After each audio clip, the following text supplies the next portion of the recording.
I feel like tonight was perfect, other than Molina just, when it gets tough, he just looks for a way out. Like he hit Babbage with probably 5 or 6 huge right hands. One wobbled him a little bit, not majorly, but I would have just wished he would have gone to sleep from the first right hand, because that was a big shot. That was a heavy knockdown. And actually, I was surprised he got up. But then when he got up and got through the round, just decided to start throwing himself on the floor. You know, and he's making good money, and it's his last payday for me.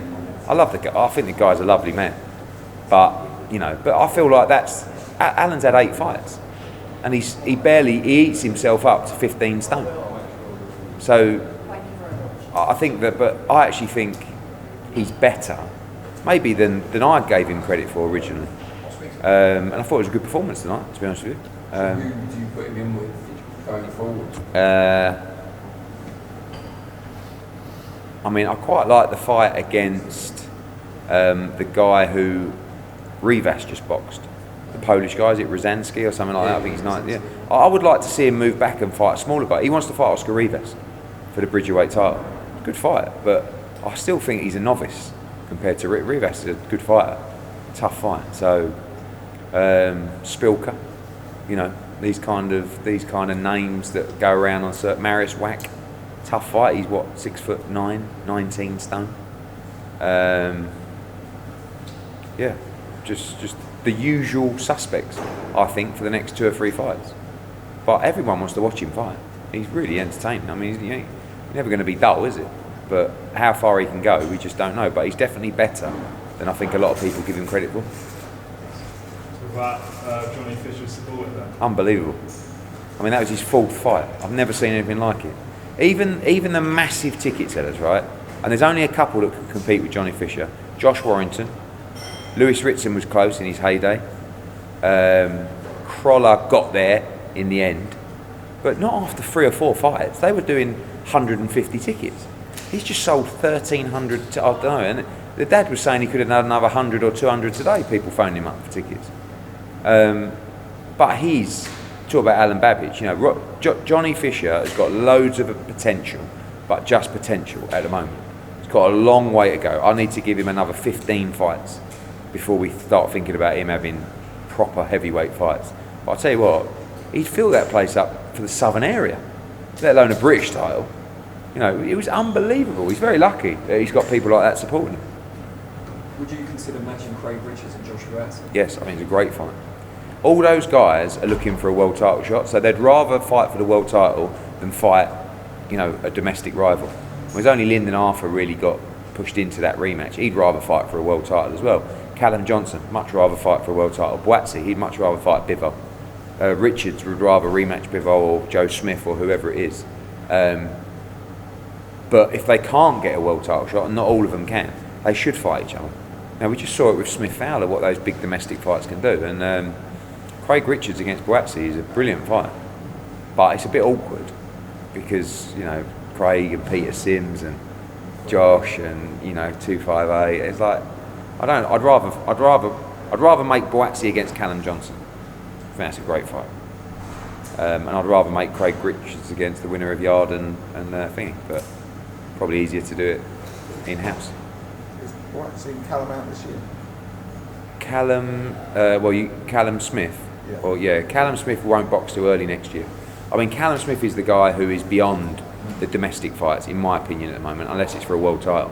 So he has to sit and wait, you know, for that world title shot or have a big fight. Joshua Boatsi is in a brilliant fight on December 18th, which we'll announce next week. Really tough fight. And then he's ready. That's his last one. He should fight Dimitri Bivol. You know, that's a brilliant fight. And that's an 0-2 fight where if he can win, he becomes a British boxing star. You know, and he can beat Bivol. Who else is on that bill? Sorry, are you interviewing or are you just a mate? Well, we'll announce next week. Yeah, who else is on the bill? Not the opponent. We'll announce next week, December 18th. Yeah, we'll announce next week. Joshua Boatsi. Yeah, you told us that already. Oh, okay. Yeah, no. And a food for me, if you don't No mind. more drink for you.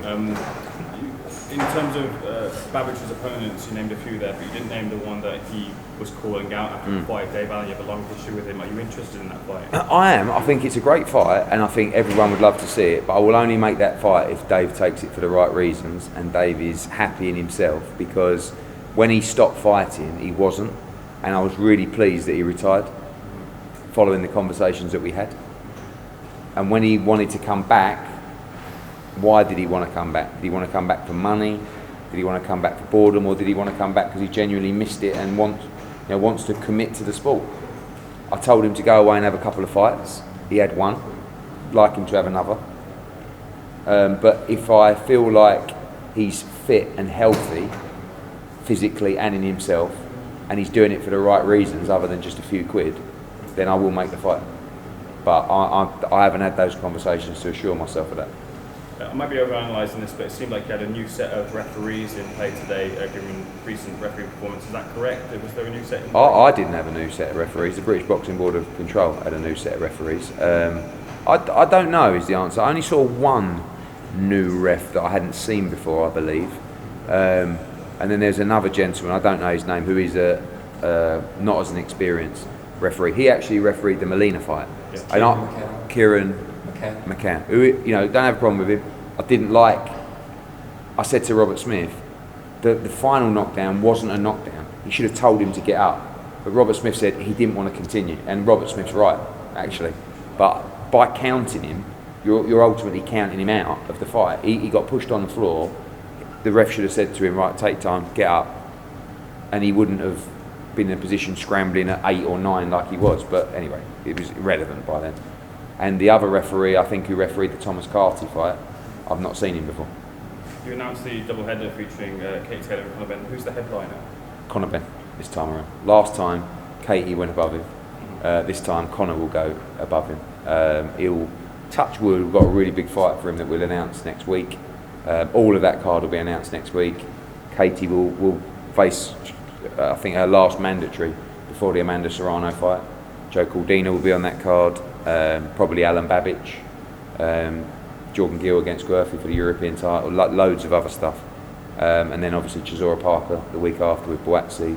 Huge fight for Lerone Richards, Zelfa Barrett, Jack Cullen in a big fight, etc. etc.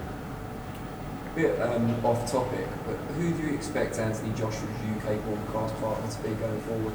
I don't know. I mean, I think, look, there's no reason necessarily for him to leave Sky. Like, they're a brilliant pay-per-view platform. They've had a great relationship with him, and we have as well with AJ, with them. Those talks continue. He's been approached by a number of other broadcasters. Those talks will also continue. It's up in the air. It's not like something that we're on every day at the moment, or even talking about every day, but obviously we know it's got to be dealt with, and 258 and Freddie and myself and AJ will look at all the offers and decide what's best. But there's no, it's not like, we want to leave Sky, because they've been a great partner, and certainly they're a very strong option to continue with. Still looking at March for that. For the rematch? Yeah, March, maybe April. I mean, I'm seeing Alex Krasuk in the next week or so, and then we'll start planning. But I think April, end of March, April, something like that. See how it happened before the point for you? Good question. Depends. Maybe we do a double header. Time for a couple more. Eddie, can I ask a question on Simon? We obviously sometimes currently on the card tonight, Irish professional heavyweights, and Simon of Kevin Agarfeld yesterday. Yeah. A lot of the new and upcoming fighters, amateurs that are hoping to turn over, Matrimony is the dream for them. Just wondering, what is the protocol, or what is the standard? What do Matrimony look for? Well, with Kevin, Adam Booth approached me about Kevin about 3 or 4 years ago and said, I've got this kid, he's unbelievably special. But I have those phone calls 10 times a day. And I just said, we haven't got space. And then I watched him and I was like, fuck. And he's got better and better and better and better. And actually, when I got the phone call to say he was available, we did the deal in 24 hours, 48 hours. So it's not like, getting opportunities is always based on your ability, but also about timing and luck. Just that right moment when, obviously we're in a very competitive market at the moment, so we're being aggressive. with signings, but we're not just signing anybody. But again, 4 years ago, it weren't right for us. Now, but I said to him earlier, I was joking, I said, now you're, was he 9-0, 10-0, whatever he is, how good's that? I said, you've got all your shit fights out of the way. Now we can actually go and have proper fights, and he can really fight. He's so exciting. Thomas Carty was very nervous in the first couple of rounds, but he's a good young talent. Obviously now with Dillian Whyte looking after him, so I don't always look for, you know, at the moment there's all the Olympians speaking to everybody. Of course, you know you've got good pedigree with those people, but I like saying it'll be different. Like with Johnny Fisher tonight, that to me was as enjoyable as filling a stadium for a unified championship, because it's old school, isn't it? Like a load of blokes from Romford coming out supporting a novice who's 3-0. I've never seen anything like it. And seeing him up there on that stage, the country road, his face, you know, that's priceless. On a related note, when will we see Matrimony return to Ireland for a show? I would actually try to get December 11th in Belfast, because we've got Katie Taylor. Keevan actually will go December 11th as well, it looks like. So next year, hopefully.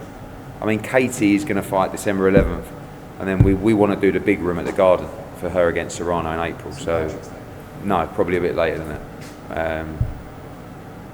If I can do a deal with Mr. Jake Paul. One more, guys. Just touching I'm all right then. I'm going. Sorry, just touching on Yusuf Kamara's fight against Castaneda. One of the scorecards had it as a draw, and the rest was a majority decision. But what did you make of that fight? Well, I talked the fight up. I thought it was a really good fight, but Coogan said to me earlier, he went, you know, Castaneda against Kamari didn't really catch fire. I said, I thought it was a really good fight. But then I remembered how much I sold that fight all week, and I did sort of sell it that it was going to be Gatti Ward 3. But it was a really good fight. I actually thought Castaneda edged the fight.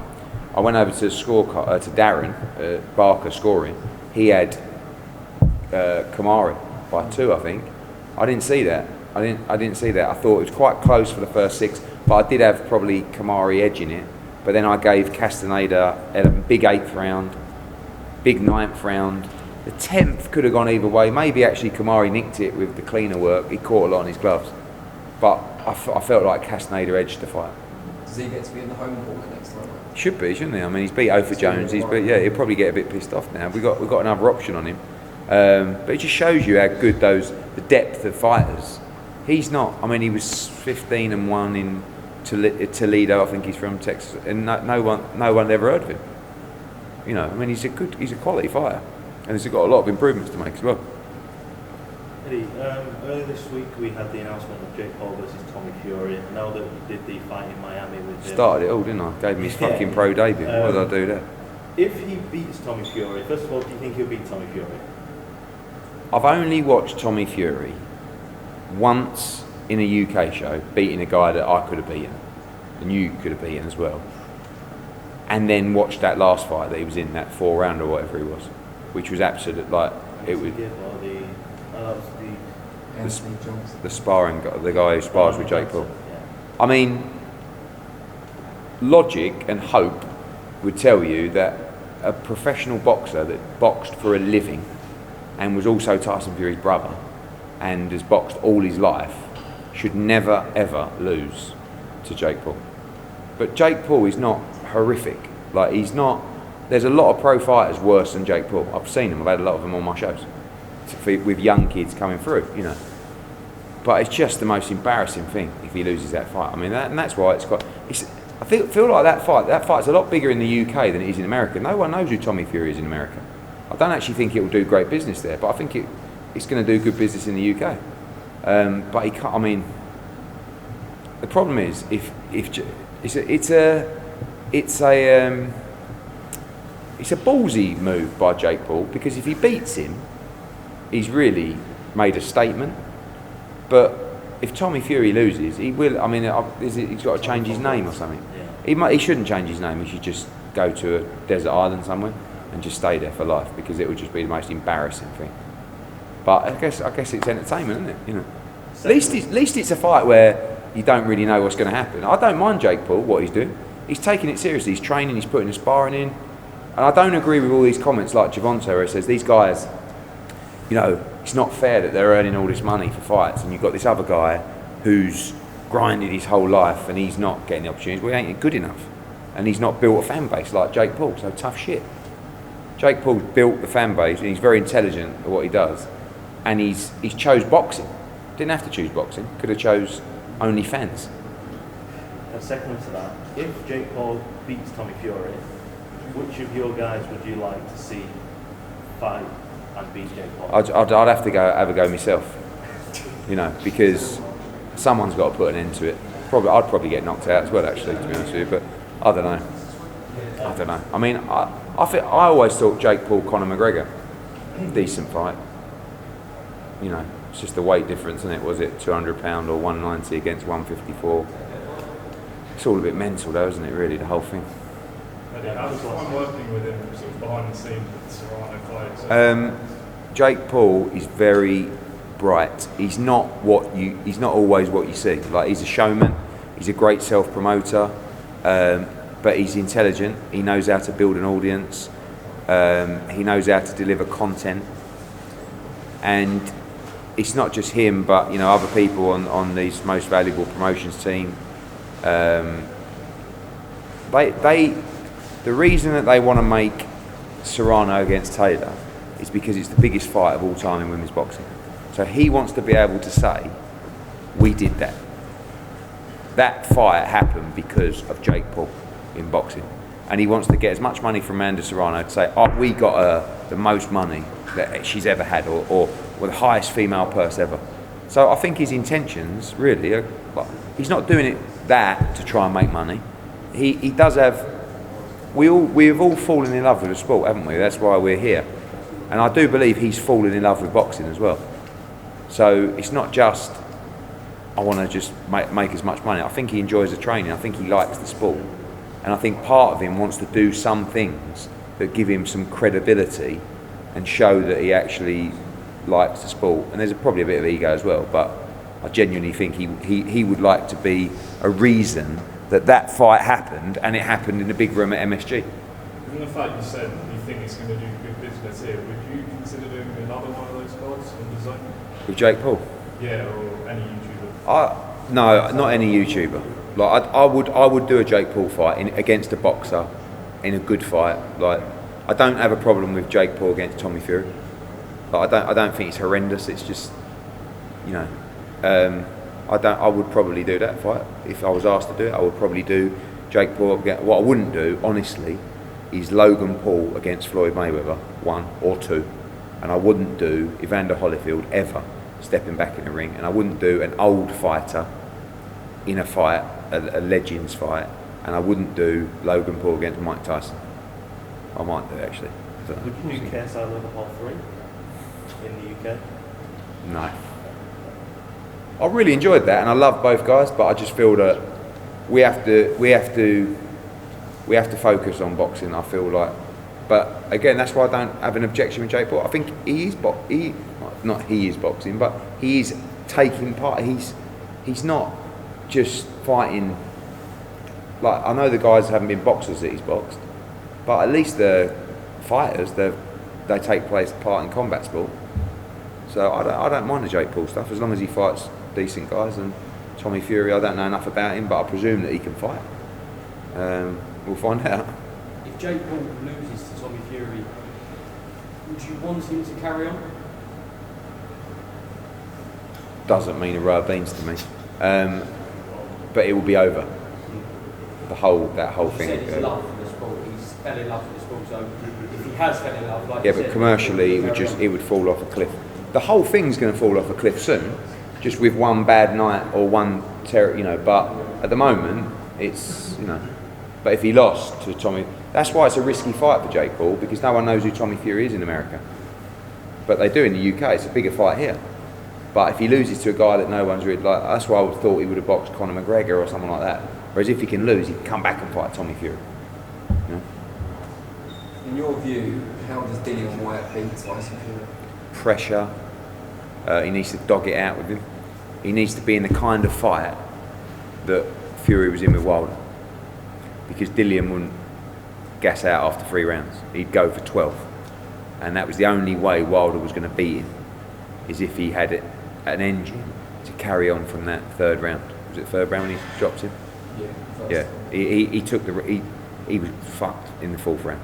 If he had an engine, he could have won that fight. But that's how he's going. He's not going to outbox him. He's got to dog it out with him, and he's got to hit him hard. He's got to work the body. He's got to rough him up, and he's got to have that kind of fight, and he's got to outlast him. Do you feel that you'd have any second thoughts if this same sort of kind of situation would arise another time down the line? You'd still go ahead with the card? Yeah, I never pull cards. Never pull cards. Pulled one card in 11 years, and that was it was just bizarre circumstances. Because what's the point? Like you can't have it both ways. You can't do a show and make a load of money and just walk out there and think this happens every week. Because there's 9 fighters on the card that we represent that all need to fight. They all need to have their career progressed. They all need to earn money. And if we didn't box them tonight, every other card we've got this year is full. So they would have had no money for Christmas. They would have had no fight before Christmas. They would have been in a training camp for 10 or 11 weeks paying all their expenses. And also our reputation of working with fighters and signing fighters, that's that if you're with us, you don't get fucked around. And if we tell you we're going to do something, we do it. And if it means we have to lose money, then it means we have to lose money. And that's just the swings of the business, unfortunately. That's why it's such a terrible business. It's up there with owning a football club. It's that, because you can have great days and you can have terrible days. You're just waiting for a disaster all the time in this business. We had a run of Josh Warrington against Lara, Liam Smith against Fowler, Joshua against Usyk, massive money on all of those sold out arenas. And I'm thinking, just get through those. Just get through those. And then when you get through those, wallop straight in the nuts. And that's just boxing. Ultimately, that's better than I do, that you'll get judged on the card that you end up going with. You mentioned that off the back of even Sky and going to the zone, you're looking to put on better quality cards than you could on Sky. Do you feel this was a better quality card? Actually, this was a standard. I said leading up to this fight, this was an average Matchroom show without Dillian Whyte. Average, not on paper, nothing spectacular, not poor, and I thought it'd end up being a great night. But look at the shows we've been doing like that. Again, a good example of Smith Fowler. Could never have made that fight on Sky. Warrington against Lara in the stadium, Katie Taylor on the undercard, Conor Benn on the undercard. We've only done, that was our 3rd card on the zone, UK outside of fight camp. Give us a chance. We've been going for 2 months. Very unfortunate to lose Dillian Whyte, would have been, but look at what they've done. They've come back and said, we'd like to add another UK show to give more value to subscribers. Wait till you see the Chisora Parker card, the undercard. They're pay-per-view nights and they're part of the subscription. But now, coming off the back, once Canelo's out of the way, we've got 10 shows in 8 weeks on the zone. 10 shows in 8 weeks. You've got the Sheffield show with Kid Galahad and Harper and Billum Smith. You've got the World Championship quadruple header in New Hampshire with Demetrius Andrade and Martinez and Akhmadaliev and Kaylee Reese. Then you've got Teofimo Lopez against George Kambosos. Then you've got Devin Haney hopefully against Jojo Diaz. You've got Bilbao and you've got Milan wedged in between. And actually you've got another one in Uzbekistan. Then you've now got Conor Benn, Katie Taylor, Joe Caldina, Alan Babbage, whoever else is on that card. Then you've got Chisora Parker the week after. It's unbelievable value. Who is doing what we're doing? No one. Yet you still ask me soppy questions like that. You know what I mean? I'm joking. But it's true though. You don't ask these other people. No one's doing it. 10 shows in 8 weeks, all in different countries around the world. I appreciate this last one isn't to do with you, but Javante Davis versus Roy Romero, let's talk about Roy Romero potentially being taken away from that card because of behaviour in the past. Just your comments on that situation then? I don't know anything about that situation, but I spoke to Devin Haney earlier. I said, are you happy for me to put your name in the mix? And he said, yeah, because at the moment, No Go Diaz has not signed his contract after being offered more to fight Devin Haney than he was getting to fight Ryan Garcia. So we'll have to see what happens. But we want to make the Jojo Diaz fight, but he's got to hurry up and sign the contract. So Hughes wants that fight? Yeah, but it's not big enough, in my opinion. That fight is there, and we may end up making it, but we need to make big fights, statement fights in the US market for Devin Haney, and that our preference is Jojo Diaz. Is there a deadline on that? Yeah, it's 5 weeks tonight. I mean, they're all training for that date. Even Jojo, he was supposed to be fighting on November 27th, so he's ready. But at some point, we need to go on sale. December the 4th, Mandalay Bay. Sorry, MGM Grand. Are you looking to add them all to your US then, given the fact that I quite like the spot in the US of having a massive budget and being able to pick up certain fights without necessarily running the obligation of 4 fights a year for him, 5 fights a year for him. Do you understand? Teofimo Lopez, great example of that. You know, where you can pick up a big fight on purse. I mean, you still need a stable. We've got a great stable, but I like the opposition to be. I like the ability to be quite fluid in that market as well, and not just say, right, we've got this champion, he's got to fight 3 times a year. We've got this champion, he's got to fight 3 times a year. So the back end of the schedule is really strong. With, you know, obviously you've got Munguia Rosado, you've got our World Championship triple header, Teofimo, Devin Haney, etc. And you know the numbers in US are really good. The Zone now built a real good brand profile there, where, you know, obviously we haven't got Canelo next week, but they've been watching Canelo Alvarez for $19.99 and a monthly subscription. Well, next week he's $80 for a fight. So, you know, I think they've built a great reputation there, and they've got a real solid subscriber base, despite losing Canelo Alvarez this fight. Right, guys?